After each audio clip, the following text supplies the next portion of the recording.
আসসালামু আলাইকুম গাইস, কেমন আছেন সবাই? আলহামদুলিল্লাহ, আমিও ভালো আছি। আজ শুক্রবার, সবাইকে জুম্মা মুবারক। তো ছুটির দিনে আজকে আমি কি রান্না করতে চলেছি আমার সামনের উপকরণ দেখেই বুঝে গেছেন। আমি আজকে গরুর মাংসের তেহারি রান্না করব। সো কীভাবে রান্না করি আমার সঙ্গেই থাকুন আর দেখতে থাকুন।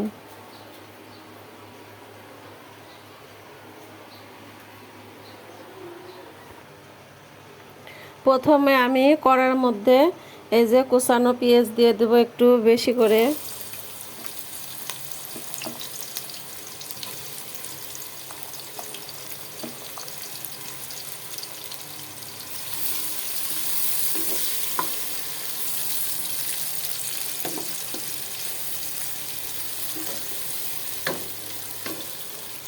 পেঁয়াজটা বাদামি কালার করে নেব। গাইস, দেখতেই পাচ্ছেন আমার পেঁয়াজগুলো একদম বাদামি কালার হয়ে গেছে। এর মধ্যে আমি সমস্ত উপকরণগুলো এখন দিয়ে দিব। এখন প্রথমে দিব 2 চামচ রসুন বাটা এবং 1 চামচ আদা বাটা।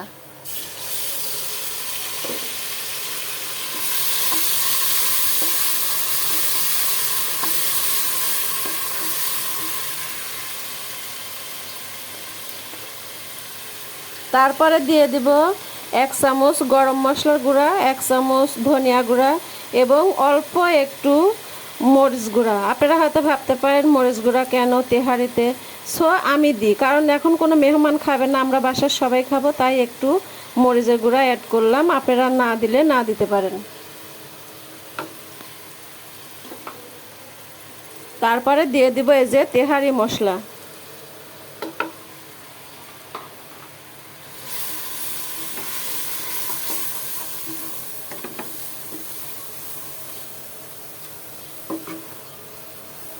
মশলাটা কষানো হয়ে গেছে।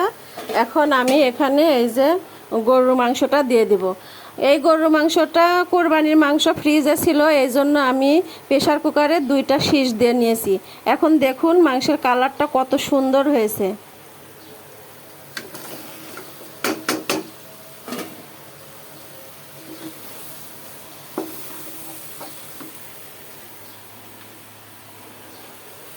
স্বাদ মতো লবণ দিয়ে দেব।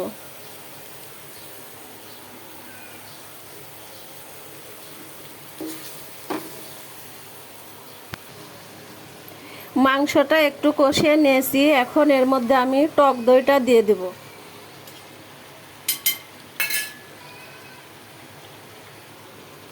এই যে আমি 1 কাপ পরিমাণ টক দই দিয়ে দেব।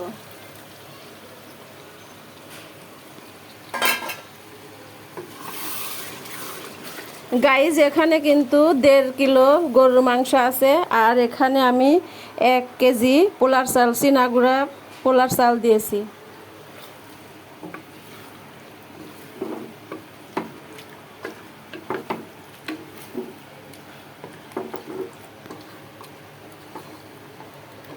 মাংসটা ভালোভাবে কষানো হলে তারপরে চালটা ভেজে নেব।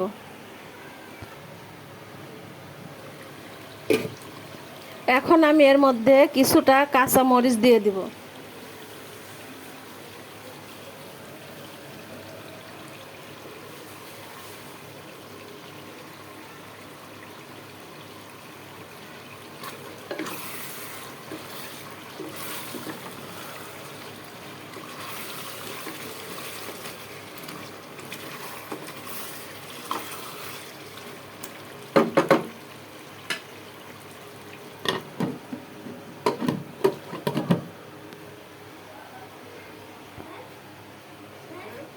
দেখুন গাইজ, আমার মাংসটা কিন্তু কষানো হয়ে গেছে। আমি এখন এই সমস্ত মাংসগুলো এভাবে একটা বাটির মধ্যে তুলে নিব।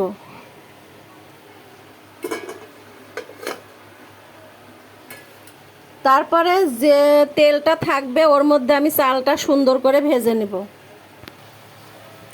এই যে দেখতে পাচ্ছেন মাংসগুলো আমি কিন্তু একটা বাটির মধ্যে উঠিয়ে নিয়েছি, আর এই যে মশলা সহ যে তেল আছে এর মধ্যে আমি এখন এই যে চালটা দিয়ে সুন্দর করে ভেজে নেব।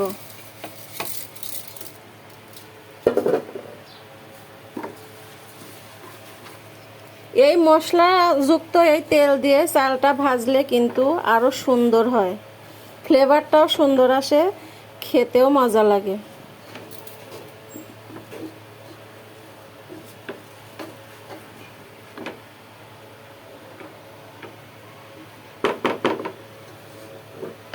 এখানে কিন্তু আমি 1 কেজি চাল নিয়েছি, পোলার চাল, চিনি গুঁড়া চাল নিয়েছি। আর মাংসের পরিমাণটা কিন্তু আমার বেশি আছে, 1.5 কেজি মাংস আছে।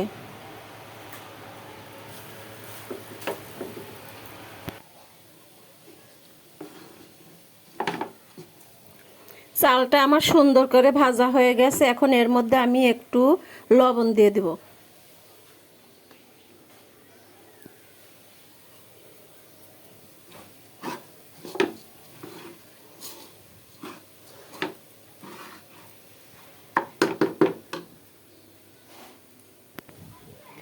আমার চালটা সুন্দর করে এই যে ভাজা হয়ে গেছে।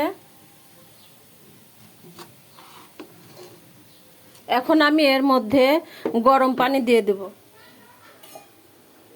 এই যে এই মগ দিয়ে আমি 2 মগ চাল দিয়েছি, এখন আমি গরম পানি 4 মগ দিয়ে দেব।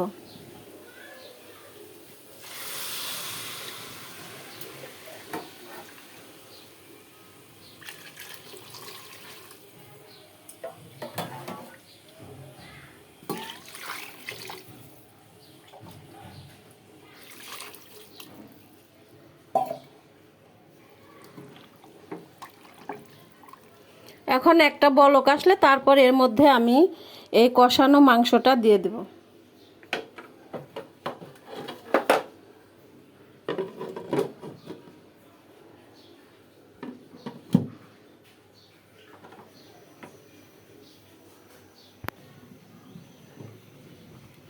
দেখতে পাচ্ছেন এই যে বলক উঠে গেছে, এর মধ্যে আমি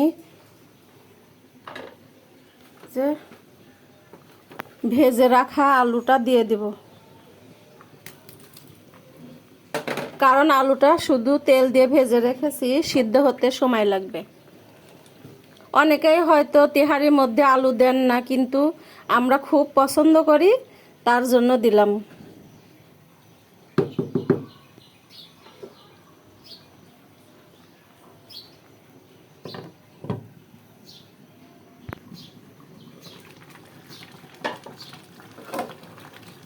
এর ওপরে এখন আমি এই কষানো মাংসগুলো সব দিয়ে দেব।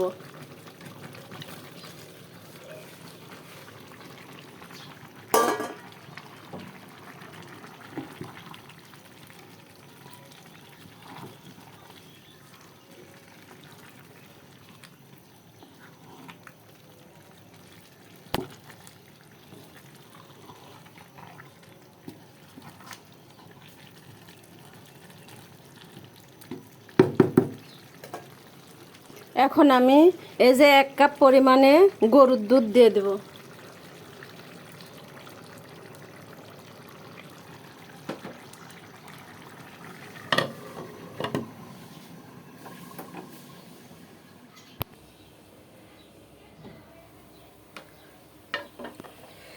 গাইস দেখুন আমার একদম তেহারিটা কিন্তু সুন্দর, একদম পারফেক্ট হয়ে গেছে। এখন আমি এর মধ্যে কিছুটা কিশমিশ আর কাঁচামরিচ দিয়ে নামিয়ে দেব।